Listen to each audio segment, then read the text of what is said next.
Last year, you said to me that you probably wouldn't win, and you did. After the year that you've just had, surely you can't walk away empty-handed. Well, we'll see, I guess. Every award. Everyone? Yeah. Sweep the board. Trying to get best rock release. Well, let's hope so. Now, I mean, do you struggle with the enormity of what's happened this year? I suppose it depends. Depends how I'm feeling. Yeah.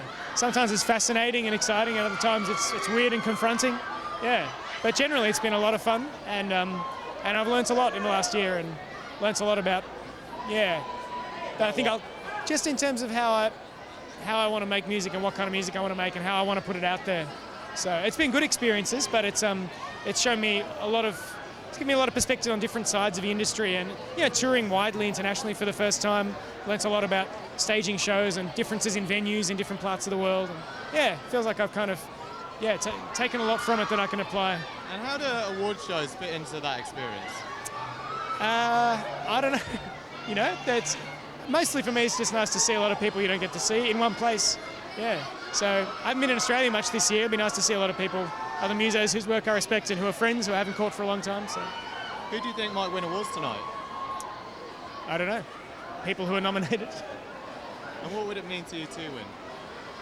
I don't really know, I guess. It feels a bit weird. There's a bit of a sense of deja vu being here a second time. Considering my album wasn't eligible last year by one day or something, it feels a bit to me like the album is an old record. So it feels a bit odd to sort of be here, be nominated. But, I mean, it's lovely to receive the nomination of your peers, I suppose, the support of your peers. So. And you mentioned earlier that you've got you've learned a few things about how you want to release music in the future. Is there a vision as to what might come next? No, I'm really enjoying the fact that it's like next year is like something of a blank slate for me. So that feels really exciting to me to just start writing music from scratch, see what happens. And you've got the shows coming up, the Australian tour. Yeah. You've been working on that quite hard, haven't you? Well, I decided to extend the band from the 5-piece I was touring internationally with to be the 10-piece band that I've toured here with before. So we got a bit of rehearsal, yeah. But, next week in Adelaide we're starting a tour, and it's feeling confident already. It's going to be some really good shows. So. Yeah, good stuff. Yeah. And how are you going to approach tonight? Are you going to... Well, it's nice not to be performing. There's a little less pressure. Especially, I find at awards shows, if I'm ever performing, I find it very hard to preserve my voice. Doing media, talking to people over loud background sound, meeting lots of people you feel you want to chat to, and it really wreaks havoc with my voice. Like, it's not good when I talk a lot before I try to sing. So, and I felt a bit like that last year. I felt like performing the ARIAs last year. I had a bit of an average time. I didn't perform very well at all. So on some level, it's nice not to have the pressure of doing that this year. And will it be good to see Kimber again? It'd be great. She's performing tonight, so I'm looking forward to that. Yeah. When was the last time you saw her? I saw her in Dallas, Texas, only a month or so ago. We did a show together. Yeah. Okay. Yeah.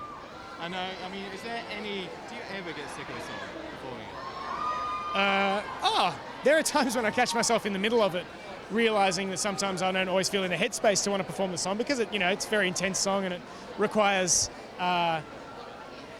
big shifts in emotional intensity from, very quiet introspection to intense emotional, emoting.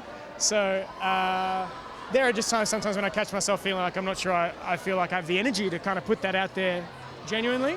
But that's not because of the success or the almost ubiquity the song has attained. That's more just because it's actually quite a tough song to sing. Yeah. And what do you think, what kind of year has it been for Australian music this year, do you think, in general? There have been a lot of records I really love put out this year in Australia. Really love Missy's new record. Claire Bowdish's new album, I think, is the best record she's ever recorded and written. And I think it's always inspiring to hear somebody keeping refining and bettering what they've been able to express before. So I really love Claire's record. Jonty's new stuff. I just was very blessed to tour with Jonty around the States and Europe recently, and his material continues to amaze me in terms of the sounds and the ideas he manages to sort of distill from his production. So yeah, there's plenty of really interesting Australian music being released. And when you're on your travels, what sort of impression are you getting from fans in the States and Europe? Is there any impression you get of Australian music and how it's travelling? That's hard to say. I don't know.